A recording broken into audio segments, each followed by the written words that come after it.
بسم الله الرحمن الرحيم. الحمد لله رب العالمين، وبه نستعين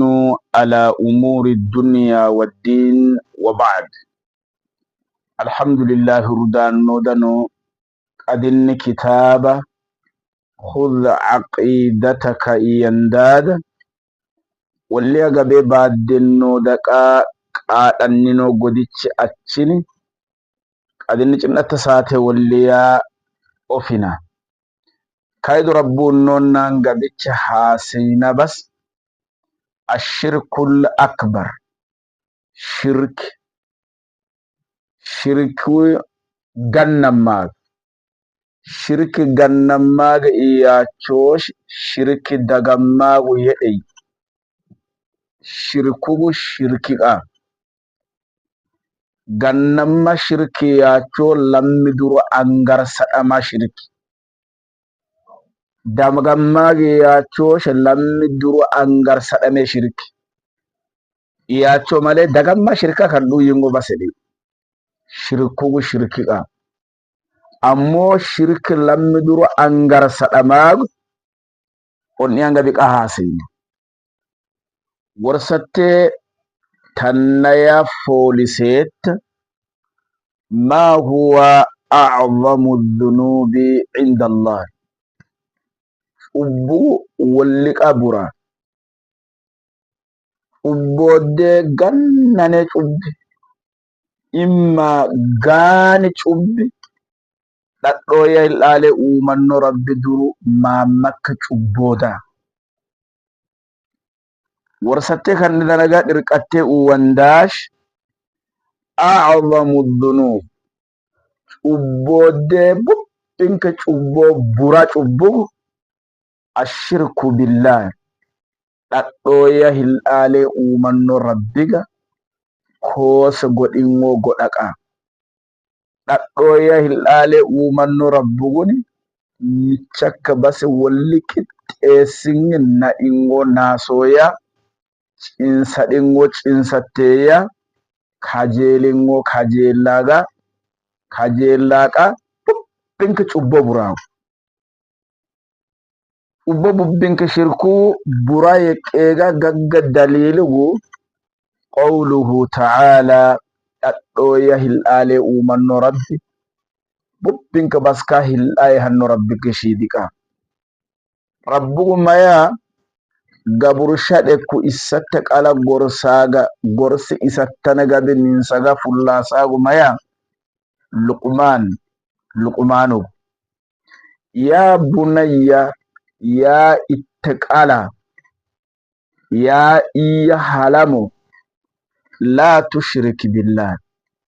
hayyido basi handonan hayya bas ihamannonan ɗaɗɗo yahilɗaale umanno rabbiga kosi goɗashi miyaga inna shirka kosi rabbiga goɗingo goɗash la zulmun shirkina azimun gannane shirkina on ɗugu tanaga hayyido rakkode galandonan hayyido ɗibadde angar saɗamandonan hayyido kajella goɗaɗandonan ɗaɗɗo yahilɗaale umanno rabbiga kosi goɗashungan walamma su'ila rasulullahi sallallahu alayhi wasallam sahabash argammanco rabbingo warsatte isunu warsaɗannodanatte ɗirqatte rasulugu uwawu mayingo warsaɗanningo rasul rabbinga nagaya rabbindaya cormatte rabbinda ɗici yetton ayu dhambin a'zamu inda Allah cubbo lamminci qala hujidaganadde ha cubboda ɗaɗɗo yahilɗaale umanno rabbi qaru gannanengo imma qurqa yeqqeci ilal maɗago mamakka cubboda winga rasulu warsaɗingoda rasulu manno an taj'ala lillahi niddan wa huwa khalaqak cubbode bubbinka cubbo bura cubbo ashishee uumannoo rabbiga koosi godhana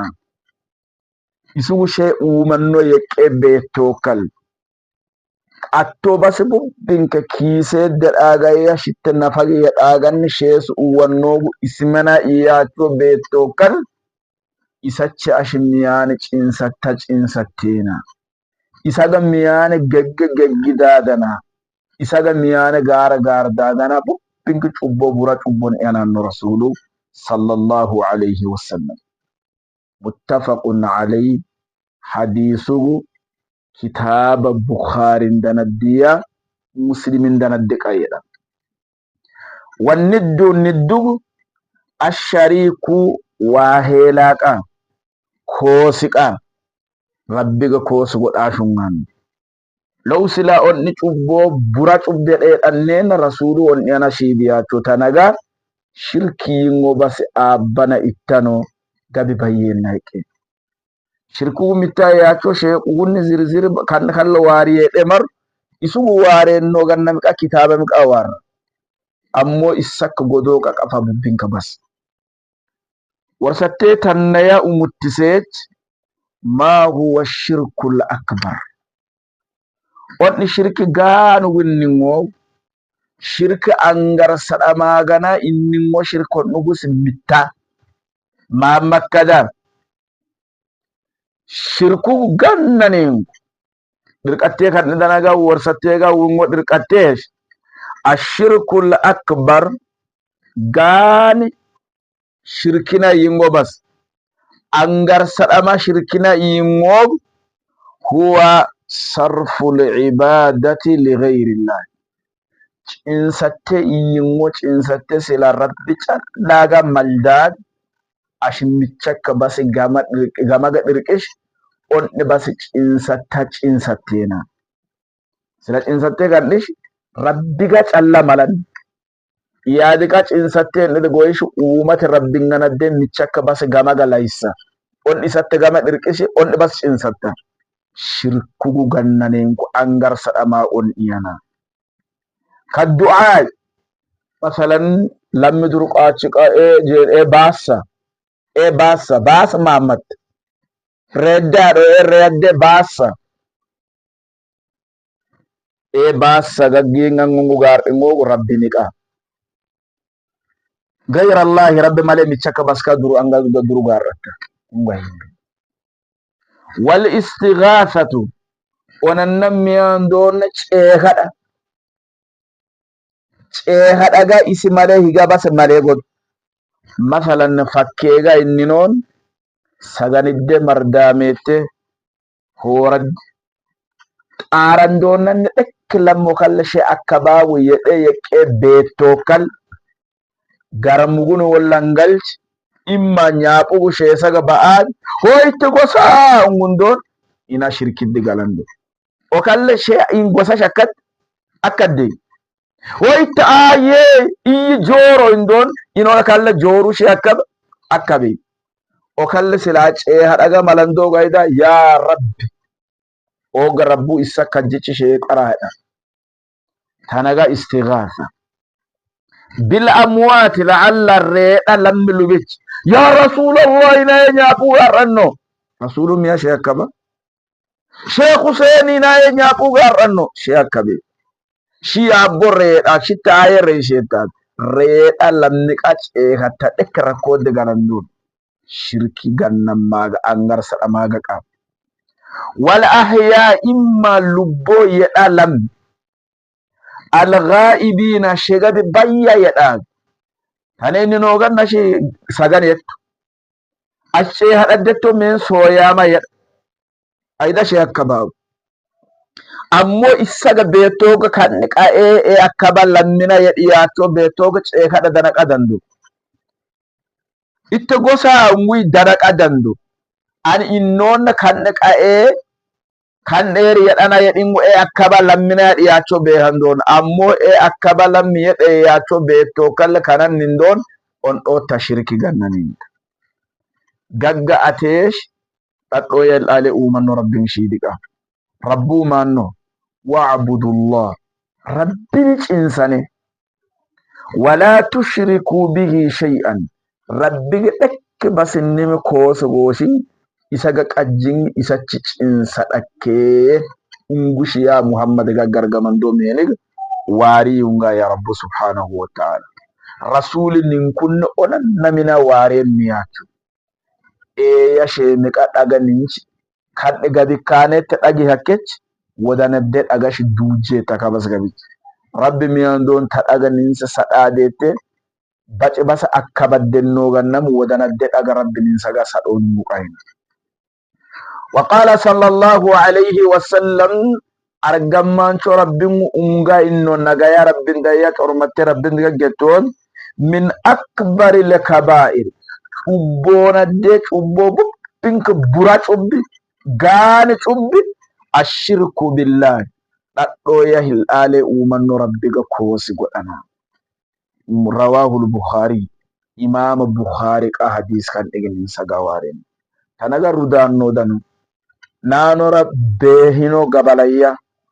ninti gos duruk an miyan wari accannino gabala kabas gabi qalamni gorso malashini tartiba shini be hino gabal wari o marode ammo warra ni kakadi ninte gosaya ninse basadde amina ninse miyando na qalicha nin ku gare birqanin allahumma kfinihim bima shi'ta ya rabbi ana tagosa basagai dekke holi iya fece bae dagu yadannon imma ya rabbi ya do enan ne tashi i wadanadde yatta hannon de do hannon ashe daddo ya dare umando rabbo be haqabeto ammo miyando naka e bubbinta dawacce adi sakkanno danatir ba qallicha higa erecin nan dad onni dawacce sakki ninta gosa bassamina ngui e gabe lamni bassuwa ya shiga bassuwa karanna godanno ya rabbi beto dawacce shi e sagaru ngui kai rabbi kin sada wa sallallahu ala nabiyyina muhammad wa alihi wa sahbihi wa sallam